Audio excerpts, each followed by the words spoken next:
Boa noite a todos.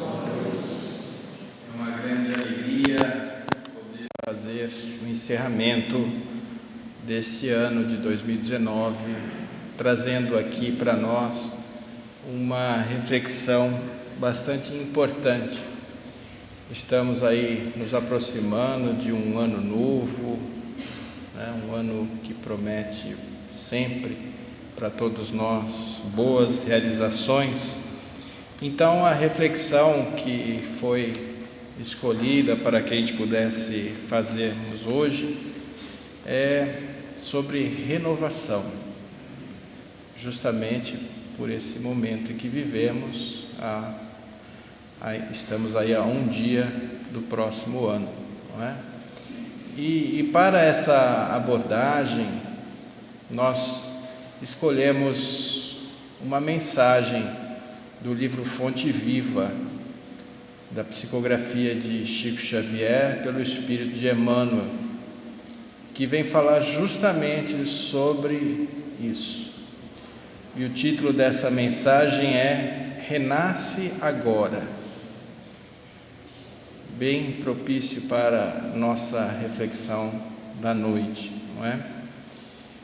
E como ele faz no livro Fonte Viva, ele sempre, através de um pequeno trecho do Evangelho, ele traz a reflexão seguinte, né? Nós vamos fazer aqui uma breve leitura de cada frase e vamos então procurar refletir um pouquinho a respeito daquilo que ele está querendo nos trazer, né? E a frase que ele escolheu para essa lição diz assim, está em João capítulo 3, versículo 3: aquele que não nascer de novo não pode ver o reino de Deus. E já nos lembramos dessa passagem onde Nicodemos, quando esteve com Jesus, não conseguia entender o que isso tinha de significado, Como que nascer de novo? Que história é essa? Como que a gente pode nascer de novo? Era difícil para que Nicodemos entendesse o sentido real desse nascer de novo. Esse nascer de novo que Jesus queria trazer ali naquele momento era o nascer de novo a parte espiritual, e não exatamente da parte material, que é aquela que Nicodemos pensou de imediato. E Emmanuel traz para nós então o seguinte: a própria natureza apresenta preciosas lições nesse particular. Sucedem-se os anos com matemática precisão, mas os dias são sempre novos, dispondo assim de 365 ocasiões de aprendizado e recomeço anualmente. É lógico que tem todo um sentido, um símbolo importante, esse momento em que nós nos confraternizamos, buscamos estar com os nossos familiares, as pessoas que nós amamos, e buscando essa disposição de renovação, de recomeço. Mas aqui ele diz para nós que a natureza, ela é sábia, ela traz para nós oportunidade de recomeço todos os dias. Então a cada dia nós temos uma oportunidade.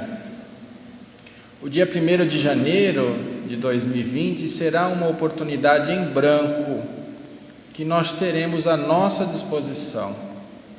E veja que nós fazemos escolhas a todo instante. E vamos grafando nesse livro, nesta página em branco, as nossas. Muitas vezes acertadas, outras vezes não tão bem colocadas.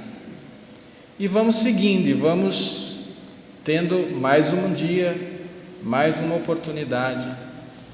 Então, aí já nos demonstra a espiritualidade vem nos demonstrar, primeiramente, a grande oportunidade da nossa vida, que é estarmos justamente aqui, reencarnados.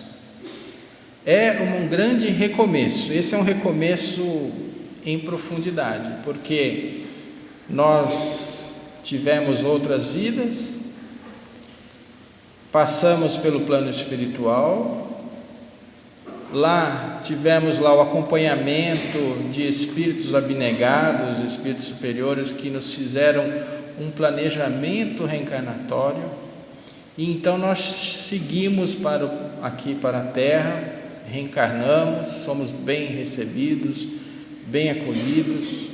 A espiritualidade está sempre ao nosso lado, embora a gente não perceba, torcendo, vibrando para que a gente tenha sempre as melhores escolhas da nossa vida. Então a reencarnação é uma grande oportunidade que nós recebemos. A vida, portanto, é uma bênção de Deus. E estarmos aqui é uma dádiva de estarmos aqui presentes, podendo fazer essa grafia no nosso livro da vida. Então, nós temos a cada dia, a cada amanhecer, como diz a espiritualidade aqui, o Emmanuel, uma oportunidade de recomeço. Logicamente que quando nós iniciamos um novo ano, nós temos todo esse desejo de mudança, que um ano seja bom, que o ano seja de bênçãos, mas o ano, para que ele seja bom, para que ele seja de bênçãos, para que ele seja de boas realizações, precisa do quê? Da nossa mudança de atitudes. Pois que se a gente continuar fazendo as mesmas coisas, o ano continuará igual aos outros, nada irá mudar, apenas a mudança do calendário que nós seguimos, não é?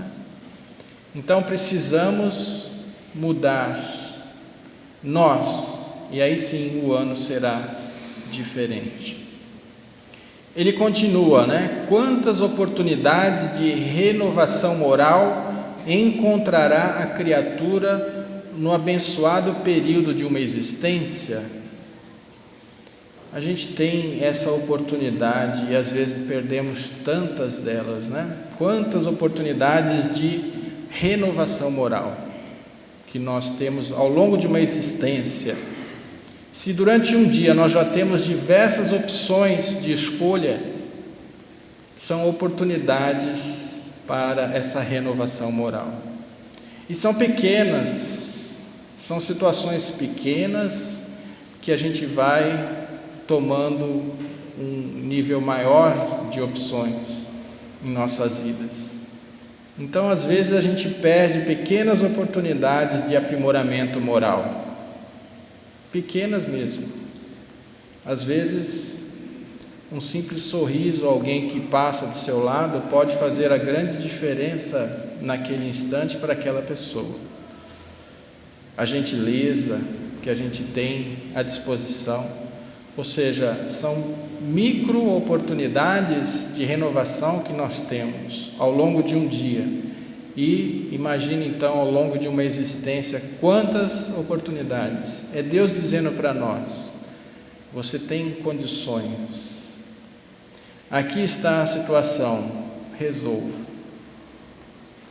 E às vezes a gente fica um pouco relutante, achando que não vai ter condições, que não é capaz, imaginando que aquele problema não tem solução. Ainda agora, escutando o nosso irmão Tadeu, numa palestra que curiosamente tem o nome de renovação, ele estava dizendo, numa música que vem dentro da palestra, se acalma, você é capaz. Aquilo que parece para nós um problema gigantesco, quando nós chegarmos no plano espiritual, nós vamos observar que ele não era tudo isso, e que nós tínhamos plena capacidade, nós temos plena capacidade de superar os obstáculos que a vida nos propõe. Uma frase também que eu vi esses dias dizendo que do berço ao túmulo nós estamos aqui numa escola. E aquilo que a gente encara como problemas, na verdade são lições. Então é um aprendizado constante que nós temos, não é? São lições. É como dizendo assim: nosso irmão fulano aqui, né, está preparado, vou passar para ele uma liçãozinha, vamos ver como ele se sai. Aí a gente vai tomar as nossas escolhas e ver se conseguimos ou não passar por aquela prova, como na escola, né? Se a gente está bem preparado, a gente consegue superar. Se não, vem outras oportunidades, porque Deus não desiste de nós. Se Ele desistisse, nós não teríamos nem essa oportunidade aqui da reencarnação. Aqui uma frase seguinte, ele diz assim: conserva do passado o que for bom e justo, belo e nobre, mas não guardes do pretérito os detritos e as sombras, ainda mesmo quando mascarados de encantador revestimento. O que ele pede para nós? Nada de ressentimentos, nada de mágoas. Aquilo que passou, passou. Vamos deixar apenas do passado conservar em nós, em nossas recordações, em nossa memória, o que é bom, o que é justo, o que é belo e o que é nobre. Deixar as sombras para trás. Nós falamos aqui há algum tempo, né, sobre o ressentimento, que é como se fosse um potinho onde nós guardamos o quê? As mágoas estão ali como se fosse uma coisa que não é muito agradável, né? A gente vai guardando esse potinho e toda vez que a gente abre esse potinho para falar daquela mágoa, a gente sente aquela coisa horrível de novo. E vamos seguindo, levando para nós essas sombras, esses detritos que não nos fazem bem. Que a gente possa deixar então para trás essas sombras e esses detritos, mesmo quando mascarados de encantador revestimento. Então alguma coisa que a gente faz errado, mas para mascarar, dizer que é bonito, que é bom, a gente dá uma disfarçada. Então, a gente sabe exatamente que aquilo não é bom, mas tenta disfarçar e tenta seguir com ele, né? Que a gente possa deixar para trás todas essas sombras, aproveitar, né, que estamos aí nesse momento de renovação. Ele continua: faze por ti mesmo, nos domínios da tua iniciativa, pela aplicação da fraternidade real, o trabalho que a tua negligência atirará fatalmente sobre os ombros de teus benfeitores e amigos espirituais. Aí entra o nosso papel. O ano somente será novo se nós fizermos por nós mesmos, termos a iniciativa da mudança, da transformação, deixar para trás hábitos infelizes, tendências más, buscando essa iniciativa. E como dizia, né, não só a iniciativa, mas a acabativa também. Não basta só iniciar qualquer coisa, a gente tem que acabar também, não é? E ele diz aqui também uma coisa interessante, porque ele fala assim: aquilo que você não fizer cairá nos ombros dos seus benfeitores, amigos espirituais. Então, como nós dissemos anteriormente, nós chegamos aqui com um planejamento, temos todas as nossas condições, capacidades de resolver algumas questões, Mas aqui decidimos, pelo nosso livre-arbítrio que nós temos, não resolver, não fazer, não trabalhar. E aí, isso que estava previsto vai cair no ombro de alguém. Veja que tudo no planeta, no universo, está interligado. Aquilo que eu faço ou aquilo que eu não faço sempre vai estar conectado a alguém, vai auxiliar ou prejudicar alguém, não é? Então, que a gente possa fazer, que a gente possa ter essa iniciativa de fazer, aplicando-se ao trabalho. O trabalho que para nós é um significado muito importante. Às vezes as pessoas, colocam o trabalho com uma conotação negativa, mas como Jesus diz, meu Pai trabalha, e eu trabalho também.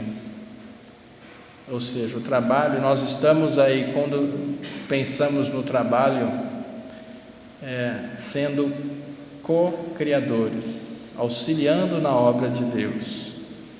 Então é o trabalho que nos traz a dignidade, e seja esse trabalho qualquer que seja, mesmo e principalmente também os trabalhos voluntários que nós fazemos, nós estamos então auxiliando na obra de Deus, não é?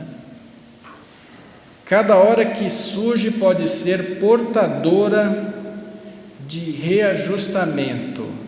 Cada hora pode ser portadora de reajustamento. Se é possível, não deixes para depois os laços de amor e paz que podes criar agora, em substituição às pesadas algemas do desafeto. Nessa passagem aqui, eu me lembro do nosso irmão Aloísio, que faz o miudinho, que ele fala numa de suas colocações, ele tem um estudo do Evangelho, que é minucioso, estudo minucioso do Evangelho, e ele traz assim uma colocação que eu achei curiosa de colocarmos aqui também para a gente refletir. Sabe aquele seu desafeto que você não quer nem ver na frente? Então, é o seguinte, o que acontece? Você acorda cedo, faz a sua oração, lê o Evangelho, escuta uma mensagem lá de Emmanuel qualquer, se prepara, bem preparado, e sai. E quando você chega no ponto de ônibus, aquele ponto de ônibus só tem 2 lugares, e num lugar está sentado ali o seu desafeto, e você chega e não tem como disfarçar, ele já te viu, você está se aproximando do ponto de ônibus. Ele diz, o Aloísio, ele diz assim, é como se o ponto de ônibus estivesse dizendo assim, oportunidade, oportunidade, oportunidade. E o que a gente faz? Disfarça, desvia, volta para casa, finge que esqueceu alguma coisa, não é? Ou então você entra no ônibus, o ônibus lotado, só tem 2 lugares para você e seu desafeto. Oportunidade, oportunidade, oportunidade. Então, cada momento é oportunidade para reajustamento. Aliás, nós vivemos aqui num momento de reajustes, dentro do nosso lar principalmente. Então, cada hora para nós significa uma oportunidade de reajustamento. Que a gente não perca, porque às vezes por pequenas coisas a gente perde laços importantes de afeto, especialmente aqueles que convivem ali no nosso lar. Por besteiras, por situações pequenas, nós criamos um desafeto com um parente próximo que está ali convivendo com a gente todos os dias. E ouvindo também uma palestrante que é bioquímica, ela estava colocando isso aí. É importante também de pensar sobre esse lado, né? Ela falou assim: cada vez que você, de alguma forma, constrói uma mágoa, um rancor por alguém, você está jogando para você uma toxina de radicais livres. Cada vez que você tem um desafeto, cada vez que você tem uma encrenca com alguém, você joga para si um veneno de radicais livres. Ela, que é bioquímica, tem propriedade para falar. Eu falo: a gente não quer envelhecer, mas joga isso para dentro de nós. Então agora todo mundo sai daqui com essa vontade de ficar rejuvenescido, não jogando mais para dentro do nosso corpo os radicais livres. E ela até comenta sobre Divaldo Pereira Franco, né?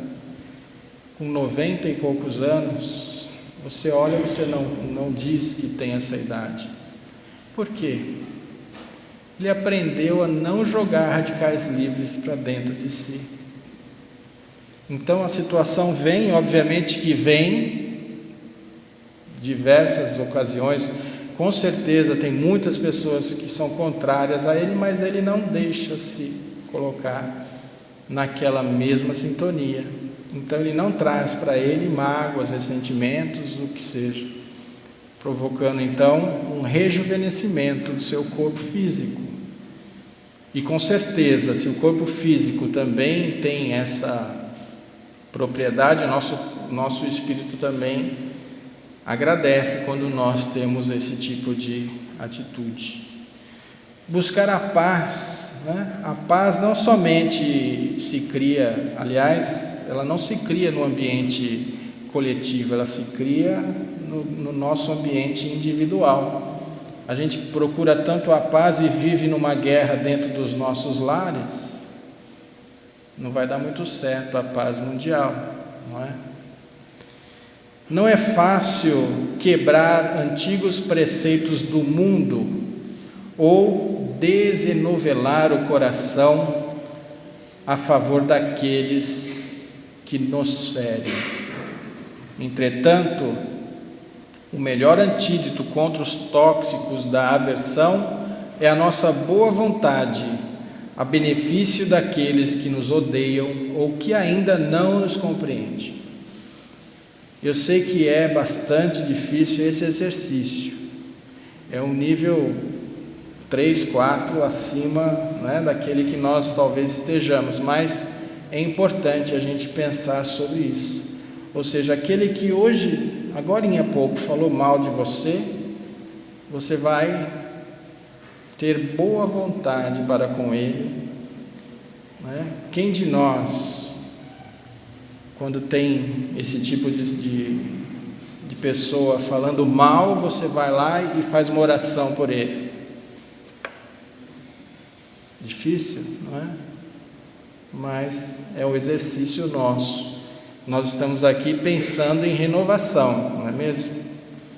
Precisamos observar que o melhor antídoto, quando diz aqui, é a nossa boa vontade.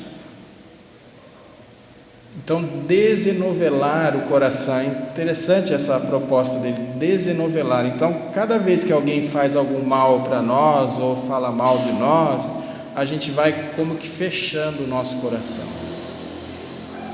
Então é importante a gente desenovelar o nosso coração. Entender que cada um tem a sua forma de pensar e que pode ser contrária à nossa. Aliás, hoje é um grande exercício para nós, né? Aceitarmos que o outro tenha uma posição contrária a nós, que o outro pense de forma, na política, por exemplo, né, de forma contrária a nós. Então é desenovelar o coração a favor daqueles que nos ferem. Enquanto nos demoramos na fortaleza defensiva, o adversário cogita enriquecer as munições.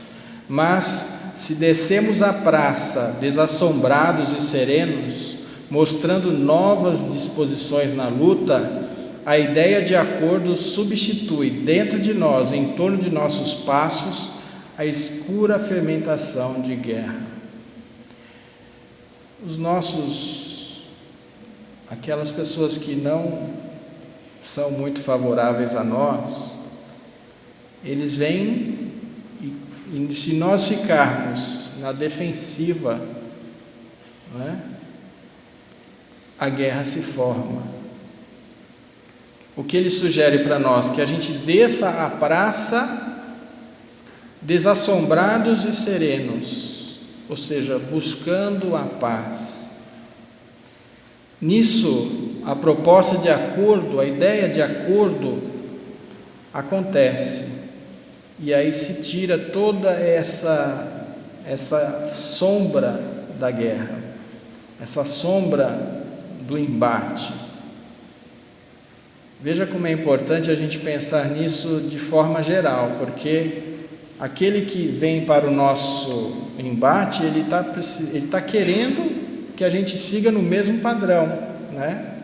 Se a gente faz ao contrário, paga o mal com o bem, a gente, na verdade, tira a sua arma, e estamos em busca dessa paz.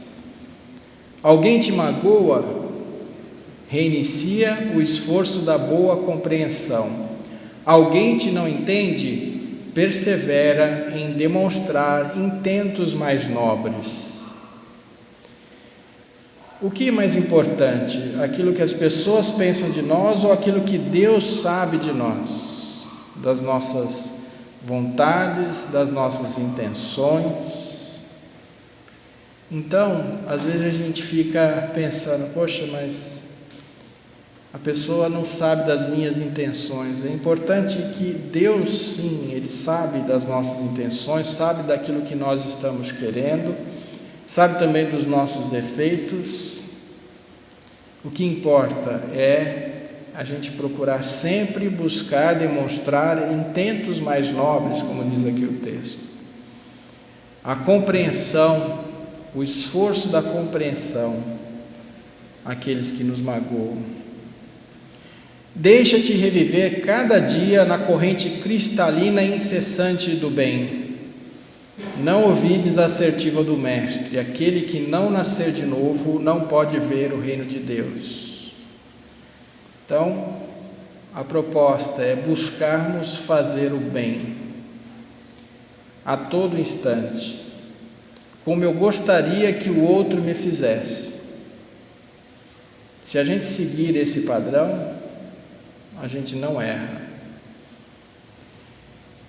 É importante também que em cada decisão nossa, cada situação que a gente vá passar, a gente procure fazer uma pequena reflexão, uma meditação, uma leitura do Evangelho. Eu sei que algumas vezes isso não é possível, mas sempre que possível a gente pode e deve fazer esse exercício.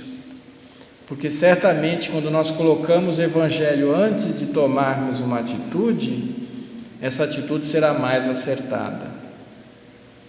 Ainda agora também ouvindo um outro palestrante falando sobre Paulo, né? Paulo, quando estava querendo ir para Roma, levar o Evangelho até Roma, ele recebe uma carta de Tiago, e Tiago estava em Jerusalém e queria que ele regressasse até lá.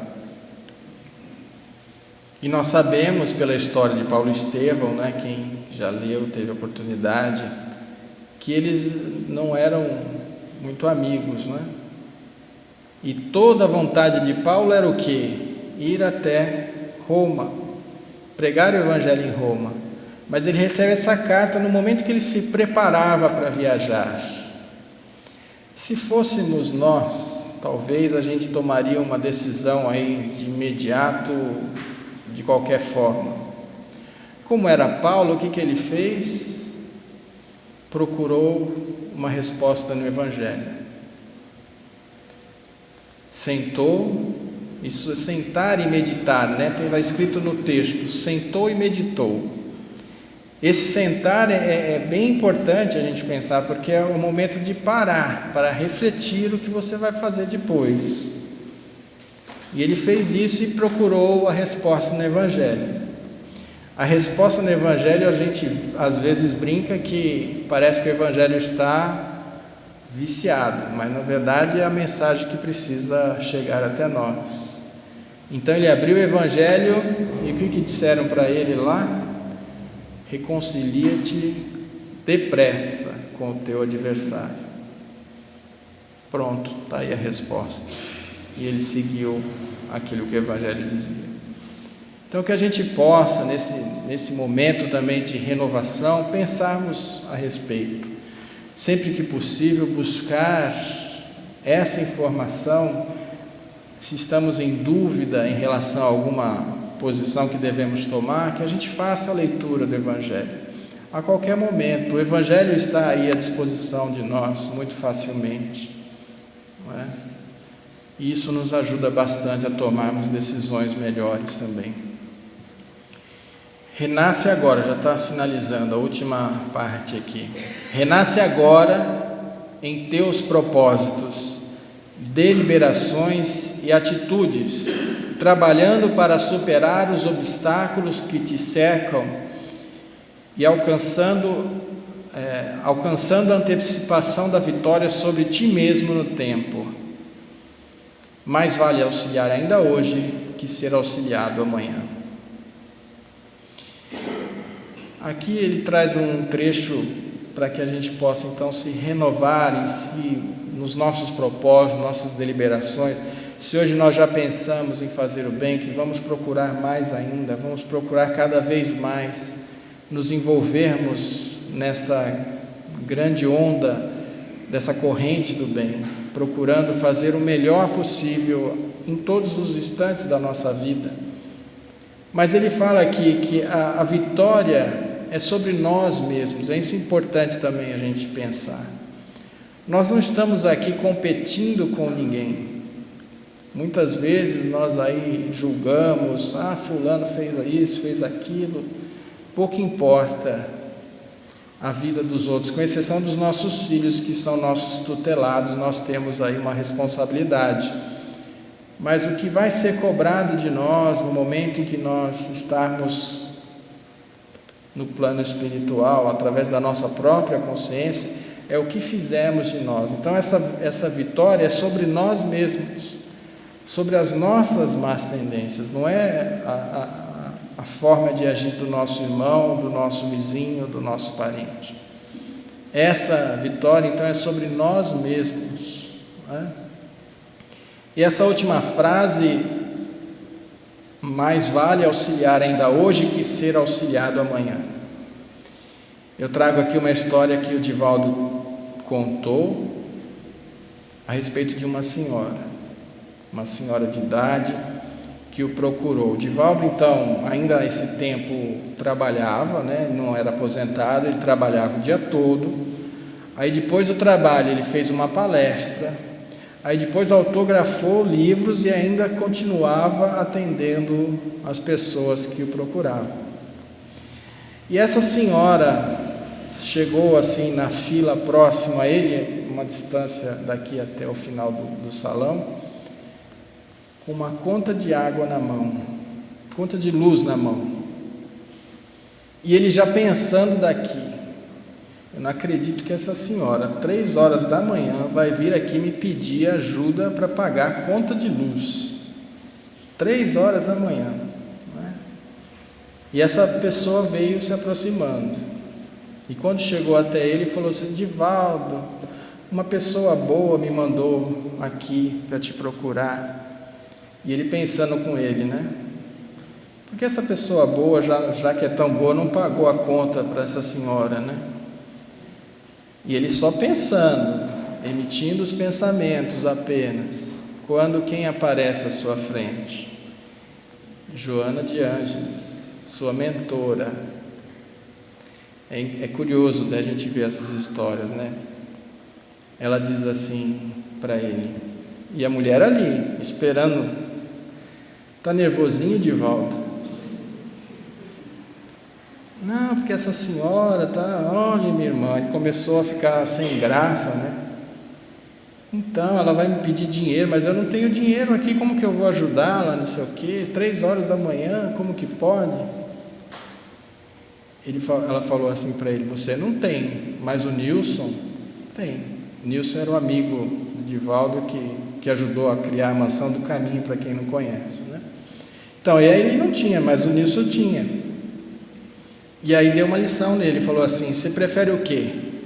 Ficar nessa posição em que você auxilia ou na posição dela que precisa ser auxiliado? Qual posição você prefere ficar?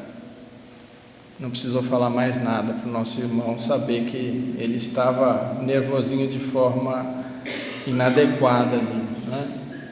Então, para nós também, a gente prefere estar numa situação em que a gente pode auxiliar hoje, ou prefere deixar para amanhã e ser auxiliado por alguém? Essa mensagem dessa lição que eu achei bem interessante para a nossa reflexão de hoje. Espero que a gente possa sair daqui reflexivos, pensando a respeito de todo esse conteúdo que o nosso irmão Emmanuel nos trouxe. Aproveito para desejar a todos um ano novo de muitas realizações, de renovação íntima de cada um de nós, que a gente possa buscar cada dia um pouquinho mais, melhorar nossas condições daquilo que nós temos para doar. Que o Mestre Jesus nos ampare hoje e sempre. Muito obrigado. Vamos